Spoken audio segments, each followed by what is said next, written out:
교회하면 생각나는 것이 무엇인가요? 오늘날 많은 사람들은 교회를 건물로 이해하고 있습니다. 하나의 건물. 하지만 이것은 성경으로 보면 건물은 교회가 아닙니다. 성경적인 이해가 아닙니다. 교회라는 말은요, 회중이라는 뜻을 갖고 있고요, 부르심을 받은 자들이라는 뜻을 갖고 있습니다. 원어로는 에클레시아라고 하는데요, 부르심 받은 자들, 회중이라는 뜻입니다. 그래서 교회의 근본적인 의미는 건물이 아니라 사람입니다. 사람. 우리가 사람들에게 어떤 교회에 출석하냐고 물어본다면 대개 건물을 가리키는데요, 사실 이건 말이 안 되는 것이죠. 로마서 16장 5절을 보시면 또 저희 집에 있는 교회에도 문안하라, 이렇게 바울이 이야기합니다. 바울은 그들의 집에 있는 교회를 언급하는데요, 그것은 교회 건물이 아니라 사람들을 문안하라, 이런 뜻을 가지고 있습니다. 교회가 건물이 아니라면, 사람이라면 교회 속의 사람들은 어떤 자들인가요? 오늘 읽었던 16절 베드로의 고백이 있습니다. 이 고백은요, 베드로의 지식으로 한 고백이 아니고 하나님이 인도하신 고백이라고 17절에도 기록하고 있는데요, 주는 그리스도시요 살아계신 하나님의 아들입니다. 라는 이 고백 아래 교회가 세워졌다라는 것이죠. 우리가 오늘 이 말씀을 통해서 교회가 어떤 고백을 하는 공동체인지 우리에게 정확하게 그 진리를 알려주시는데요, 그것을 우리가 한번 생각해 보길 원합니다. 제가 우리 선한목자교회를 작년 9월에 취임하면서 제가 이렇게 밝힌 바 있습니다. 우리 선한목자교회는 주는 그리스도시요 살아계신 하나님의 아들이다라고 고백하는 공동체가 되도록 목양하겠습니다. 이렇게 나누었습니다. 주는 그리스도시요 살아계신 하나님의 아들입니다라고 고백하는 사람들의 모임, 그렇게 교회를 목양하겠습니다라고 제가 밝혔습니다. 이 고백은 어떤 의미가 있는지 우리 한번 생각해 보겠습니다. 먼저 다시 한번 우리 말씀을 자세히 보겠습니다. 13절 초반부에 보시면 예수께서 빌립보 가이사랴 지방에 이르러, 이렇게 말씀을 시작합니다. 예수님께서 빌립보 가이사랴 지방의 제자들과 사역을 하시다 그곳으로 가셨습니다. 그 지방 대부분의 사람들은 이방인이며 우상 숭배자들이었습니다. 그들은 그곳에서 바알신 등의 우상들을 섬기고 있었습니다. 뿐만 아니라 로마 황제 디베rio 가이사를 기념하기 위해 지역 이름까지도 가이사랴라고 했습니다. 이곳에 로마 황제에게 유대인들이 아부하기 위해서 그렇게 신전을 지어놓고 그런 지역을 이름을 지은 것이죠. 예수님은 이러한 우상의 땅에 제자들이 바른 신앙 아래 교회를 세우기를 원하셨습니다. 즉 세상 속에 존재하고 있는 주님을 만난 모든 백성들이 교회가 올바른 고백 아래 교회가 세워지기를 바라셨습니다. 먼저 예수님이 그것을 가르쳐 주시기 위해 묻기 시작하십니다. 13절 후반부에 먼저 물으십니다. 사람들이 인자를 누구라 하느냐. 인자는 바로 예수님을 가리키는데요, 제자들이 14절에 대답합니다. 이르되 더러는 침례 요한, 더러는 엘리야, 어떤 이는 예레미야나 선지자 중에 하나이다. 사람들은 인자이신 예수님에 대하여 제대로 된 지식을 갖고 있지 않았습니다. 그래서 더러는 선지자, 예레미야, 엘리야 이렇게 얘기했죠. 그래서 인자 예수님을 그냥 예언자적인 인물, 메시아와 연관이 있는 인물로 이해하지 못하고 예수님께서 친히 메시아됨, 구원자 되심을 알지 못했습니다. 그래서 제자들이 그렇게 대답했죠. 사람들은 이렇게 예수님을 이야기합니다. 그때 예수님께서 아예 직접적으로 제자들에게 묻습니다. 그렇다면 너희는 나를 누구라 하느냐 묻습니다. 이 질문을 통해 예수님은 제자들이 교회의 머리이신 예수님, 그 예수님 교회를 세우시는데요, 그 예수님에 대한 정확한 정체성을 알기를 원하셨습니다. 이때 베드로가, 예수님의 추제자인 베드로가 하나님의 인도하심을 따라 신학적으로 완벽한 고백을 합니다. 그 고백이 무엇이냐? 바로 16절 후반부에 주는 그리스도시요 살아계신 하나님의 아들이시니이다. 이렇게 고백합니다. 베드로의 고백은 사람들의 흔히 생각하는 그 인지와는 다른 참으로 놀라운 고백입니다. 그 후 예수님은 그의 고백을 기뻐하시고 복이 있다 하셨습니다. 그것은 베드로가 대단해서가 아니라 하나님이 깨닫게 해주신 지식, 하나님이 깨닫게 해주신 진리인데 그 고백을 칭찬하시고 축복하셨습니다. 주님은 그리고 나서 갑자기 교회 이야기를 하십니다. 이러한 고백 아래 이 반석 위에 당신의 교회를 세우시겠다고 18절에 얘기하십니다. 그리고 그 교회는요, 음부의 권세가 이기지 못할 거라고 그렇게 이어서 말씀하고 계십니다. 하나님이 그 고백 아래 예수님께서 머리 되셔서 이 반석 위에 교회를 세우실 터인데 그 교회는 음부의 권세가 이기지 못한다고 그렇게 말씀하셨습니다. 저는 아까 교회는 건물이 아니라고 말씀드렸습니다. 교회는 주를 따르는 사람들의 모임이 교회입니다. 건물은 부수적인 겁니다. 그렇다면 우리가 분명히 짚고 넘어가야 할 것이 있는데 바로 베드로의 고백, 신앙적인 완벽한 고백. 주는 그리스도시요 살아계신 하나님의 아들입니다라는 고백의 의미를 우리가 분명히 알고 있어야 합니다. 먼저 베드로가 했던 고백, 예수님은 그리스도이시다라는 고백이 우리 교회 안에 있어야 합니다. 그리스도라는 뜻은요, 기름 부으심을 받은 자, 약속된 메시아라는 뜻을 갖고 있습니다. 주님은 그리스도이십니다. 그 그리스도는요, 기름 부으심을 받은 자, 약속된 메시아라는 뜻을 갖고 있습니다. 유대 사회에서는 왕이나 제사장, 선지자는 그 직임을 부여받을 때 기름 부음을 받는 의식을 했습니다. 예수님은요, 그리스도 예수님은 하나님께서 저와 여러분을 구원하시기 위해 기름 부음 받으시고 보내심 받으시고 약속된 메시아로 우리에게 오신 구원자이십니다.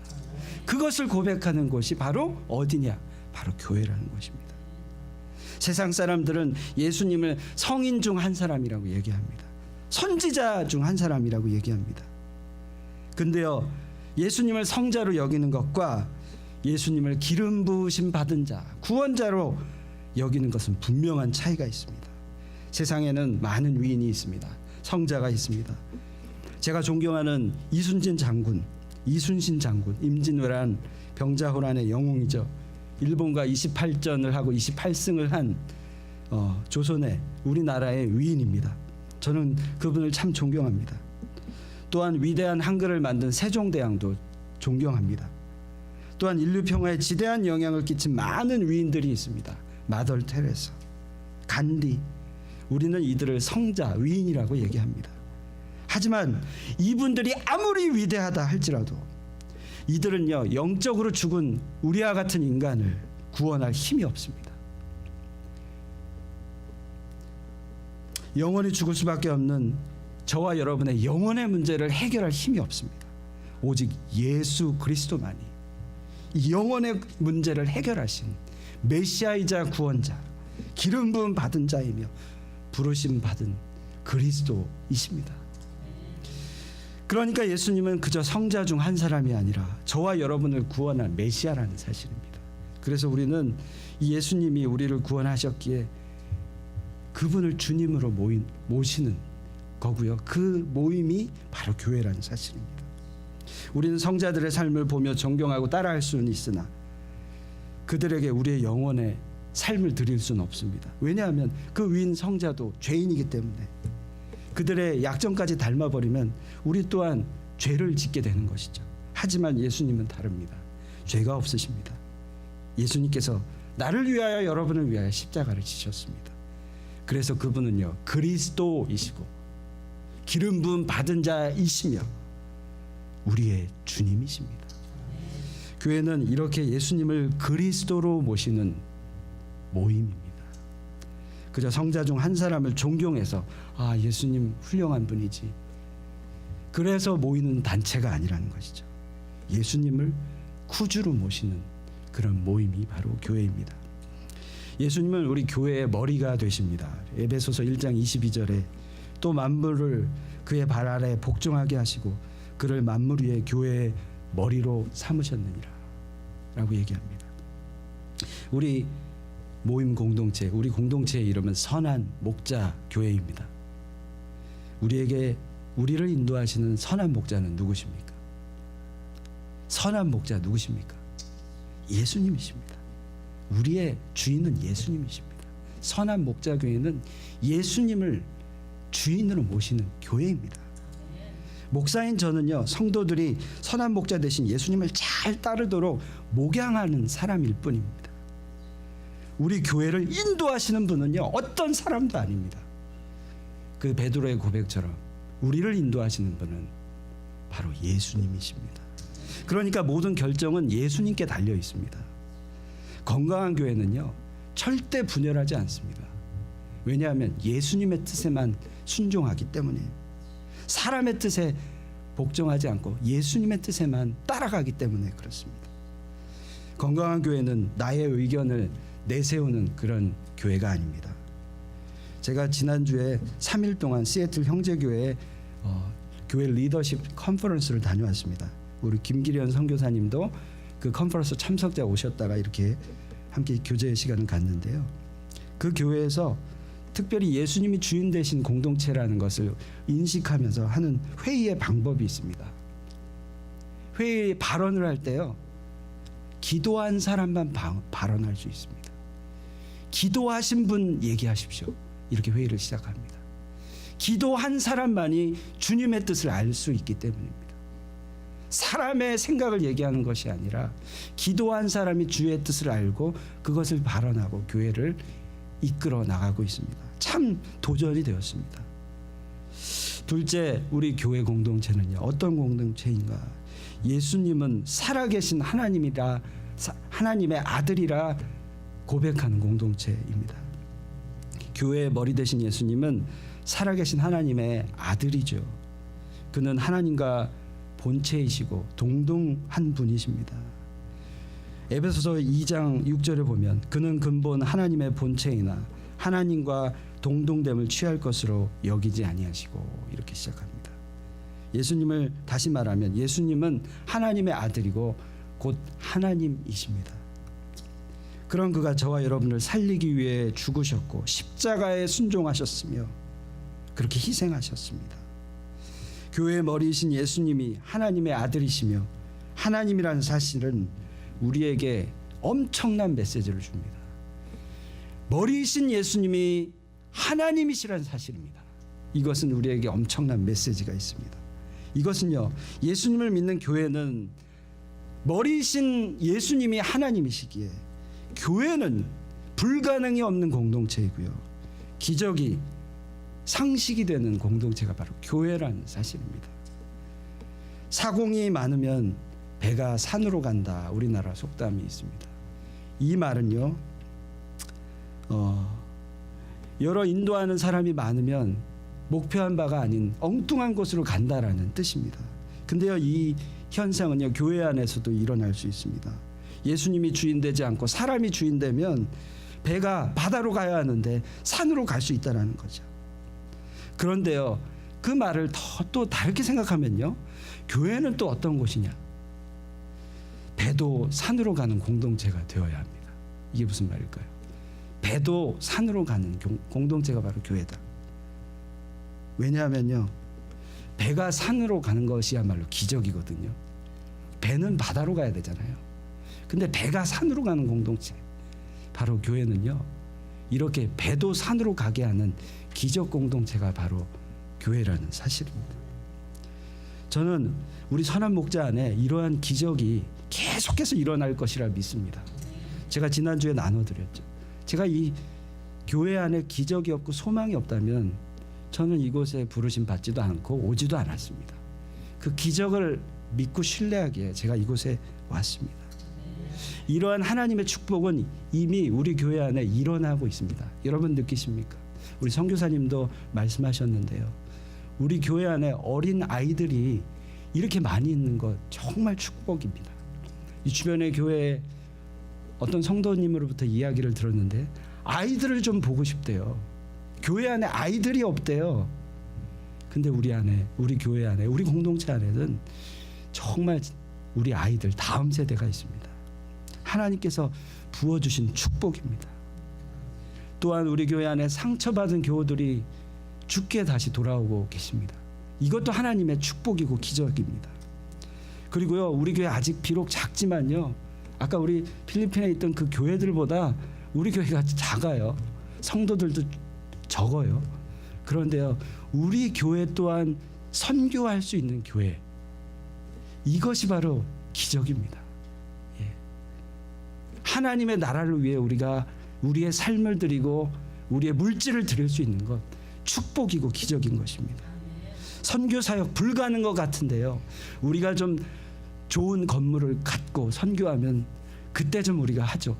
이거는 있을 수 없는 일입니다. 이때 우리가 할 수 있을 때는 바로 이때입니다. 이때 하나님의 나라를 위해 우리가 헌신해야 한다는 것이죠. 주님은 지금도 주는 그리스도시요 살아계신 하나님의 아들입니다 라고 고백하는 그 교회 공동체를 세우고 계십니다. 우리 교회 또한 주님께서 이러한 고백 아래 11년 전에 교회를 세우셨고, 우리 교회를 통해 절대 음부의 권세가 이기지 못할 것이다 라고 말씀하셨고, 우리 교회는 그런 권능의 교회가 되어가고 있습니다. 저는요, 교회가 이 땅의 소망이라고 믿습니다. 왜냐하면 그 교회는요, 예수님이 주인이시고 그 예수님, 그 머리 대신 예수님이 살아계신 하나님의 아들이기 때문입니다. 그래서 전 오래전부터 이 교회에 대한 교회 개척의 꿈을 꾸었습니다. 그리고 하나님은 지금도 그 꿈을 향해 그 꿈을 이루고 계십니다. 저뿐만 아니라 여러분 성도님 한 분 한 분 하나님께서 이런 각자의 하나님의 부르신 그 꿈을 주셨습니다. 소망을 주셨습니다. 그것을 우리가 함께하며 그 기적을 함께 목도하였으면 좋겠습니다. 우리 선한 목자 교회를 통해서 우리 다음 세대들이 예수 그리스도를 구주라 고백하고 하나님이라 고백하고 일어서는 놀라운 역사가 일어나고 세계 열방이 죽게 돌아오는 역사가 일어나기를 간절히 우리가 소망하고 믿고 신뢰합니다. 우리 함께 기도하겠습니다. 예수는 그리스도, 예수는 그리스도, 예수는 살아계신 하나님의 아들입니다 라는 고백, 주님 우리 선한 목자교회 공동체의 고백임을 믿습니다. 하나님 저희들을 사용하여 주시옵소서. 예수님 이름으로 기도합니다.